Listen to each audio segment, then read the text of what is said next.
જો ભાઈ તમારા બેઓનું ઇન્ટરવ્યુ ચાલુ કરું હું, બેઓના હાથે બોલાવવાનું કારણ એ છે કે મારા પાસે સમય નહીં, મારે નીકળવાનું બહાર.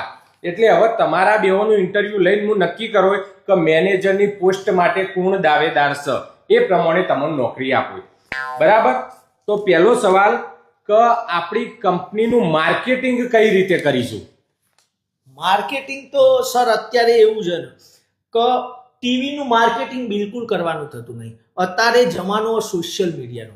આપણે સોશિયલ મીડિયાની અંદર સારા સારા ક્રિએટરો, ઇન્ફ્લુએન્સરો લોકોને પકડવાના, એમના જોડે આપણે કંપનીનું માર્કેટિંગ કરાવવાનું. અને જો હું છે ને કંપની આપણી પોતાની જ છે એવું સમજીને સારા ક્રિએટર શોધી લાવે જેમના જોડે સારું માર્કેટિંગ કરાય, જેથી કંપનીનું નામ બજારમાં આપણું મોટું થશે. બરાબર. અને તમે શું કરશો? એ તો સાહેબ તમે જીમ શીખવાડશો એમ શીખી લો. એ તો બરાબર. હવે બીજી વસ્તુ કે આપણી કંપનીની પ્રોડક્ટનું ટર્નઓવર કઈ રીતે વધારીશું?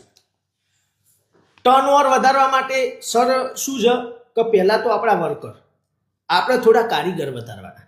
કારીગર વધારીશું, ટાઈમ વધારવાનો, ટાઈમ વધારીશું. ટાઈમ કારીગર વધશે તો પ્રોડક્શન વધુ નીકળશે, પ્રોડક્શન વધુ નીકળશે તો ટર્નઓવર વધુ થશે. જેના માટે કારીગરોને રાત દિવસ મહેનત કરાવવાની. હું બાજુમાં આપણી પોતાની કંપની એ સમજી રાત દિવસ કારીગરો જોડે હું મહેનત મજૂરી કરાય અને પ્રોડક્શન ઘટાય, પ્રોડક્શન નીકળશે તો ટર્નઓવર તો થવાનું જ છે. બરાબર. તો તમે શું કરશો? એ તો સાહેબ તમે હંગાત તો હોય એટલે તમારું જોઈ જોઈને તો બધું હું શીખી લો. બરાબર. હવે ત્રીજો સવાલ કે માની લો કે આપણી કંપની નુકસાનમાં જાય તો એને નફામાં લાવવા માટે શું કરીશું? તો કંપની જો સર આપણી એકદમ ઇઝી છે.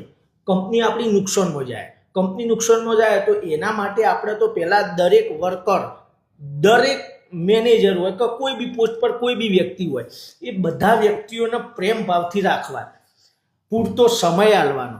દરેકને કહેવાનું આ કંપની તમારી પોતાની છે, પોતાની સમજીને કંપનીની અંદર કામ કરવાનું, સમય વધારી દેવાનું, બરાબર, મહેનત મજૂરી કરવાની.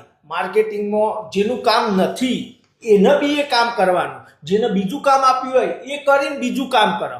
અને ફૂલ મહેનત સાથે એક સાથે મળીને પ્રેમ ભાવથી બધા કારીગરો અને બધા મેનેજરોને બધા લોકો એક સાથે, સુપરવાઇઝરો, આ બધા મહેનત સાથે કરીશું આપણી પોતાની કંપની એમ સમજી તો આપણે કમ્પ્લીટ નુકસાનમાં હશો તો કમ્પ્લીટ નફામાં કંપની જતી રહેશે. કંપની આપણી પોતાની એવું સમજીને કોમ કરવાનું. બરાબર. તમે શું કરશો? એ તો સાહેબ ધીરે ધીરે બધું આવડી જશે. જેમ કે તમે હંગાત હો એટલે વધુ આવે એવું હોય નહીં ને કંપનીને આપણો ગ્રો થશે ને તમે સાથે એટલે બધું થઈ જશે. બરાબર. તો ઇન્ટરવ્યુ તો તમારો પટી ગયો. કોંગ્રેચ્યુલેશન, તમને જોબ મળી જઈ. પણ સાહેબ મી આટલા મસ્ત હારા એવા જવાબો આલ્યા, આ તો કરી લઈશું, જોઈ લઈશું, થઈ જશે અને આર્યો પાસ કરી દીધું. હા, તે તું વારે ઘડીએ એ કીધે જોઈએ કે કંપનીને પોતાની સમજીને કામ કરીશું, કંપની મારી હ, પોતાની સમજીને કામ કરીશું. એક દાડો તું મારી કંપની તારી પોતાની કરી દે એ વાતની મને બીક. અને તું બહુ દોડ ડાયો. આવડો સવાલ પૂછ્યો એનો આવડો મોટો જવાબ આલે એટલે તું તો જોવું જ ના નીકળ. અરે પણ સર તમે તારી નોકરી આજથી શરૂ અને બહાર કાઢી. અરે પણ સર આટલા સરસ જવાબ આલે હું પોતાની ના કરું, હું પોતાનું સમજીને કોમ. તું મને વયથી ઉઠાડે, મને ખબર હતું નીકળ. તું અને ધક્કો મારીને બહાર કાઢ. મારી કરી લોય, મારી કરી લોય એક દાડો મને નવરો કરી દે છે.